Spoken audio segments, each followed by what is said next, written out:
Hi, ako po si Ton Farin ng Ton Specs Motor Shop.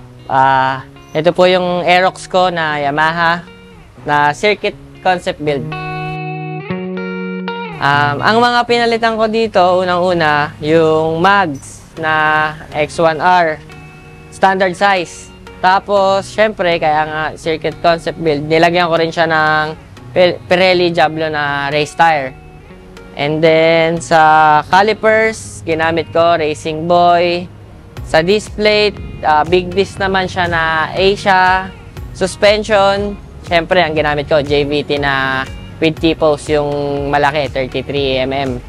And then, sa levers niya naman, Apex na carbon siya. Parehas carbon. Sa handle grip, Cardinals. And then, suspension ko po sa likod, Öhlins. And then, ang pipe, gawa ni Eds. Ano to specs to ni Papa Alan Sonsing Sa race bike to actually. Ito yung nanalo dati sa money game ng drag race. Tapos, radiator. Sa radiator ko naman, BRD na 2 rows ang gamit ko. Sa makina ko naman po is build namin, syempre build ng team ko, Ton Specs RS63. Ano siya, 220 na daily specs. Daily touring talaga, kumbaga pang malayuan.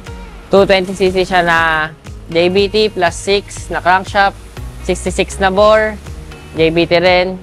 Superhead na 23, 26, JBT rin syempre. Tapos sa throttle body, 36 na standard. May airbox ako Ayoko nang nagda-downdraft hindi ko lang gusto yung itsura. Pero usually, yun talaga yung inaano nila, gamit ng kadalasan na nasa circuit concept. Yung upuan ko naman, yung upuan na to, gawa naman ni Jeremy Tandog ng Street GP. Sa kanya to. Okay to, lambot sa puwet. Yung ano ko naman, kaha ko, in-order ko rin, import siya pang Indonesia na Aerox. Ayun. Ignition coil naman na ginamit ko is eraser po. MTRT eraser po. Ang ginamit ko naman po ang CVT, syempre, walang iba. Straight JBT pa rin po. Pulley drive phase, JBT. Torque drive na full alloy, JBT rin po. Bell, JBT. Clutch spring, center spring, clutch. Lahat as in full JBT set po talaga tong motor ko. Ang pinaka nakuha ko palang top speed dito, ngayon, parang 172 to 173, ganun. Nalulula na ako pag sa street kasi hindi ako masyado umahataw So guys, ito po yung build namin na circuit concept bike ko na pang daily 220cc.